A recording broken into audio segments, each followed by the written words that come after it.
Bienvenidos al Museo de Minerales Andrés del Castillo. En esta oportunidad quiero invitarlos a recorrer conmigo la sala de exposición permanente de metalurgia y orfebrería en el Perú antiguo. ¿Me acompañan? En esta sala se exhiben 37 ejemplares de la orfebrería prehispánica procedentes de diferentes sociedades desarrolladas en el norte, centro y sur de nuestro país. Debemos resaltar que las culturas del Perú antiguo no solo destacaron por su destreza en la elaboración de cerámicas y textiles, sino también en la orfebrería. Es por eso que el perfeccionamiento de las técnicas de manufactura y decoración se pueden apreciar en la calidad de las piezas halladas en las excavaciones arqueológicas, muchas de las cuales se exhiben en los museos nacionales como internacionales. Nuestro territorio tiene una larga tradición metalúrgica de desarrollo y perfeccionamiento. Desde el primer ejemplar hallado en Xiscayrumoco, en el departamento de Puno, datado en una antigüedad de aproximadamente 2000 años antes de Cristo, entre otras piezas halladas en Punturhuasi, en Cajamarca, hasta el trabajo de sociedades como los Vicús, Recuay, Moche, Lambayeque, Chimú, Ixma e Inca. Estas sociedades trabajaron principalmente el oro, la plata y el cobre y sus aleaciones, destinadas a la elaboración de ornamentos personales, utilería ritual y herramientas, destacando el desarrollo de técnicas que otorgan al metal la apariencia de oro y la plata y el valor simbólico y religioso. Iniciaremos la exposición explicando el proceso de extracción del mineral, que es la minería, cómo este es transformado en metal en los talleres de fundición y finalmente el trabajo en los talleres de orfebrería, donde los maestros orfebres dieron a las piezas su forma ornamental y utilitaria que actualmente apreciamos.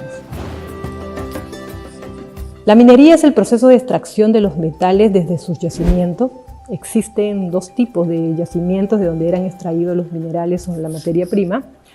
Uno es el yacimiento primario filoniano, donde el mineral se encuentra en filones o vetas, en minas y socavones y es originado a partir de los procesos geológicos. El otro es el yacimiento secundario dendríticos o placeres, donde se encuentran los granos o pepitas de metal depositados en los ríos, originado por el desprendimiento de granos de metal causados por aluviones o derrumbes en los lechos de los ríos. Esto fue practicado desde la época prehispánica hasta la actualidad. En el caso de las minas, estas fueron trabajadas por medio de socavones o túneles que eran muy pequeños y solo permitían el ingreso de un individuo aproximadamente. Se trabajaba hasta una profundidad prudente que dependía de la capacidad de ventilación, iluminación y propensión a derrumbes. Las herramientas que usaban para la extracción y transporte fueron martillos de piedra con mango de madera, puntas de metal, barretas de algarrobo o metal, astas de venado, entre otros. Y para transportar el mineral usaban cestas, bolsas de cuero, que era llevado en el lomo de los animales, o espaldas del minero. Un ejemplo del trabajo de un minero en un socavón, una ilustración basada en la infografía del Museo del Sitio de Puruchuco. Estos socavones tenían aproximadamente una profundidad de 70 metros. Posterior a la extracción del mineral y antes de su traslado a los talleres de fundición, se realizaba el payaqueo. Esta actividad se realizaba al pie de la mina y consistía en separar la mena de la ganga, para lo cual se trituraba el mineral en un batán al pie de la mina y finalmente se seleccionaba la mena, que era lo útil, y se descartaba la ganga, lo que no se utilizaba. En el caso de la extracción de minerales en los ríos, se utilizaban bateas o tinas con una base convexa, que permitía el asentamiento del mineral mientras este era lavado por el agua del río. Para esto echaban la tierra mezclada con oro en las tinas, lo cual lavaban muchas veces hasta retirar toda la tierra, obteniendo así las pepitas de oro, que se asentaban en el fondo de las tinas por ser más pesados. Los principales metales que se trabajaron fueron el oro, la plata y el cobre, las cuales sirvieron de materia prima para la elaboración de aleaciones, creando objetos de culto, ceremoniales y ornamentales, como las coronas, las máscaras pectorales, la nariguera, entre otros ornamentos personales. La metalurgia es la técnica de fundición para extraer metales que se encuentran dentro de los minerales que luego serán transformados mediante el proceso de fundición.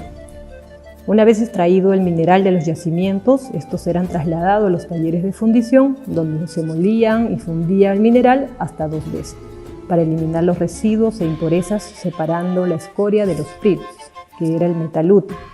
Finalmente los pril seleccionados se colocaban en los crisoles para fundirlos y generar las tortas metálicas o lingotes. A partir de moldes de piedra o metal, finalmente se trasladaba al taller de los orfebres para su transformación. El centro de fundición más importante y conocido se encuentra en Batán Grande, en Lambayeque, y fue estudiado por el arqueólogo Izumi Shimada. Estos talleres estuvieron vigentes durante el periodo Lambayeque e Inca, y los hornos alcanzaron una temperatura de 1100 a 1200 grados centígrados. Para el proceso de fundición se necesitaba el mineral o mena extraída de los yacimientos, los minerales fundentes como hematita o limonita, que ayudaban a disminuir el punto de fusión del mineral. Como combustible usaron el carbón de algarrobo o excremento de llama. Esto elevaba y mantenía la temperatura hasta alcanzar los 1150 grados centígrados. Y para la inyección de aire al horno se utilizaba la fuerza de los pulmones de 3 a 4 individuos que soplaban a través de unas cañas que tenían en el otro extremo, objetos de cerámica conocidos como toberas. El horno usado por los lambayeques era un horno que tenía forma de pera y que fueron cavados en la tierra, medían aproximadamente 25 centímetros de largo y estaban cubiertos de arcilla refractaria. Se necesitaba de la capacidad pulmonar del hombre para avivar y mantener el fuego. Y para el proceso y uso del horno, primero se realizaba la trituración y molienda, se separaba las menas de las gangas, después se fundía la mena y se volvía a moler para separar los nódulos de metal de las impurezas, para luego someterlo a una segunda fundición y de esta manera se obtenía la denominada torta metálica, que finalmente era transportada a los talleres de orfebrería. Con respecto a las aleaciones, los orfebres prehispánicos tenían conocimiento y habilidad para las aleaciones. Esta técnica era muy importante pues permitía combinar las propiedades de los metales de tal manera que se aprovechaba la maleabilidad del oro o la plata y la dureza del cobre. Esto permitió a las sociedades del Perú antiguo obtener piezas con apariencia de oro y plata, pero con un alto contenido en cobre, además de reducir el grado de fusión de la misma. Inicialmente las aleaciones se dieron de manera natural, siendo la tumbaga una aleación natural de oro y cobre y que sirvió como ejemplo para el desarrollo de aleaciones artificiales. La orfebrería es el proceso por el cual se trabajan las tortas metálicas o lingotes para elaborar piezas utilitarias o suntuarias. Abarca las técnicas de manufactura y decoración. La fabricación de piezas de metal era realizada en talleres por un amplio y variado grupo de expertos orfebres, quienes se ubicaban en las ciudades o en las plataformas de los centros ceremoniales, ya que tenían que estar cerca a los sacerdotes y a la nobleza para que les indicaran el diseño u iconografía a elaborar. Cada técnica requería de un instrumento determinado, aunque no se sabe con exactitud cómo se organizaba y distribuía el trabajo en los talleres. Sin embargo, se conocen las técnicas porque aún se mantiene la tradición de orfebres en el norte del país. Los instrumentos usados para los orfebres fueron muy diversos en forma y en tamaño, así como en el material empleado. Algunos ejemplos de herramientas eran el martillo en forma de pera, yunques o taces que eran elaborados en piedra duras y pulidas, cinceles, punzones y buriles, y una pieza rectangular oscura para hacer el doblez, embutidores con diseño y formas esculpidas de piedra, granate, hematita, y moldes para el vaciado que eran univalvos y bivalvos, es decir, de una o dos piezas y entre otras herramientas que usaba. A continuación explicaremos algunas de las técnicas de manufactura y decoración con los cuales se trabajaban las piezas que exhibimos en nuestra sala. La técnica de manufactura del laminado se daba con la ayuda de un martillo y yunque para obtener láminas de diversos espesores, de pequeña y de gran dimensión. Usaban telas para evitar las huellas del martillado. Vemos en la imagen un ejemplo de trabajo de laminado y la lámina ornamental como resultado de la técnica. Recopado o embutido profundo era otra técnica que se usaba a partir de una sola lámina de metal. Se le daba la forma de copa o recipiente profundo. Con la ayuda de un bloque de madera o alma y martillo se formaban objetos a partir de una sola lámina sin uniones. Ejemplo, los vasos retratos Sicam de oro y plata. Vemos la imagen, la técnica de recopado implica varias fases en la elaboración de un vaso. El molde o matriz de madera varía en sus ángulos según la forma que va adquiriendo el vaso.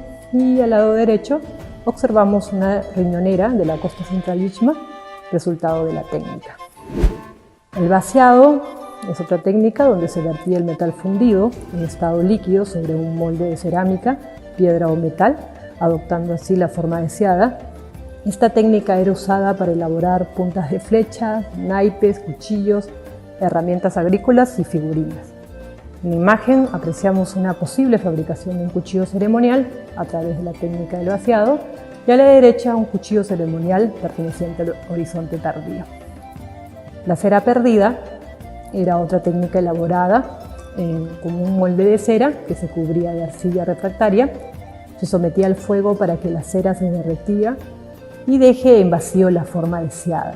Este se rellenaba con metal fundido y al enfriarse el molde de arcilla se tenía que destruir para obtener el ejemplar único en metal.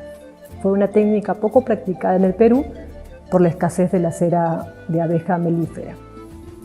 Vemos una recreación de la técnica del vaciado y a la derecha un tupu o alfiler recuay creada con la técnica de la cera perdida. Esta presenta diseños cincelados e incrustaciones de mineral, posible crisocola. En las uniones se dieron de dos tipos: el mecánico, donde se unían partes de una pieza usando otros elementos como cintas metálicas, grapas, lengüetas, clavos, obteniendo piezas articuladas y elementos móviles y protección. La unión metalúrgica o soldadura se introduce un material de relleno que luego será derretido con la ayuda de tubos sopletes y un mechero. En la imagen es una recreación de la técnica de unión metalúrgica. Derecha un cascabel elaborado en dos placas con la técnica del embutido y unida por soldadura. El embutido es otra técnica donde se le da a la pieza la concavidad o convexidad a golpe de martillo, colocada sobre una superficie blanda o sobre moldes de madera, piedra o metal para elaborar diversos diseños y esferas. Se aprecia la recreación de la técnica de embutido y a la derecha un ornamento de cetro lambayeque de cobre plateado trabajado con la técnica de laminado, embutido y soldado. Y por último el doblez de hoja, que se daba con la ayuda de una grifa o de una piedra con surco y un instrumento punzante, Esto se realizaba un doblez uniforme en la lámina de metal. Esta técnica permitía dar diferentes formas a las láminas, logrando que el orfebre plasme su diseño de manera tridimensional. La imagen es la recreación de la técnica del doblez de hoja y a la derecha una pinza o depilador chimú trabajado con las técnicas de laminado, embutido, recortado y doblez de hoja. Con respecto a las técnicas decorativas, podemos encontrar el repujado, donde se decora la pieza con grabados en relieve con la ayuda de un cincel, buril o punzón, y se trabajaba la lámina por el anverso y reverso. Es una lámina ornamental tiahuanaco, trabajada con la técnica de laminado, recortado y repujado. La filigrana es otra técnica trabajada con hilos o alambres delgados de metal, generando diseños y siendo soldadas sobre la superficie de la pieza. Y apreciamos un anillo del intermedio tardío, la costa central, trabajada con la técnica de la filigrana para el desarrollo del diseño reticulado. Otra técnica es el engaste e incrustaciones. Se daba con la ayuda de una resina orgánica, donde se pegaba sobre la superficie de metal conchas y piedras semipreciosas, como la crisocola, la malaquita o las conchas de espóndilo, y también las perlas. Estas eran previamente recortadas con la forma deseada. Esto es un anillo lambayeque, trabajado con la técnica de laminado, recortado, doblado e incrustado de mineral, posible crisocola o malaquita. La técnica del dorado y plateado se daba a la superficie metálica de la pieza y se realizaba de dos maneras, por reducción o electrolisis química. Como se puede apreciar en la imagen, es un tocado pectoral de cobre dorado vicus, trabajado con la técnica de laminado, repujado, dorado. Todo presenta restos de pequeñas placas colgantes unidas por cintas metálicas. Y la función y uso de las piezas eran en su mayoría de uso ornamental, corporal, ya que tenían un valor religioso, y un significado de estatus social que distinguía rango, edad e identidad de las personas que lo portaban. Estos ornamentos eran trabajados en oro, plata y cobre, Como podemos apreciar, un tupus inca elaborado con la técnica del vaciado y martillado. El tupú era un prendedor que formaba parte de la vestimenta desde época prehispánica. Fueron elaborados en distintos diseños ornamentales y aleaciones. Se usó el oro, la plata, tumbaga, el cobre y bronce, y se usaron para sujetar la manta o yicta de las mujeres. Con respecto a la conservación y restauración de las piezas, todas las piezas que se exhiben en nuestra sala de metalurgia y orfebrería fueron halladas en entierros funerarios provenientes de excavaciones arqueológicas, por la cual presentaban diferentes tipos de deterioro físico y químico, como corrosión activa, oxidación, presencia de sales, grietas, resto de tierra, entre otros agentes de deterioro. Es por ello que fue necesario intervenirlas para detener el deterioro de los objetos de metal, darles estabilidad y recuperar toda la información posible en su estado físico, artístico e histórico, teniendo como objetivo facilitar su apreciación y comprensión. Este trabajo fue realizado por la conservadora y restauradora Edith Ponce, y la curaduría estuvo a cargo de la historiadora de arte y conservadora del MAT, la licenciada Pilar Berrocal. Podemos apreciar en estas imágenes la pieza trabajada, fotografía del antes y el después de la intervención, realizada esta pinza o depilador chimú. El tratamiento que se hizo fue la limpieza mecánica, limpieza química, colocación de inhibidor, consolidación y monitoreo constante a todas las piezas exhibidas en nuestra sala. Todas estas piezas son ejemplos de la tecnología y la calidad estética del trabajo de los artesanos orfebres que nos antecedieron, las mismas que forman parte de nuestro patrimonio cultural por ser documentos históricos y ejemplos de la evolución de la tecnología, habilidad artística, el gusto estético, ideología y costumbres asociadas a rituales de la época.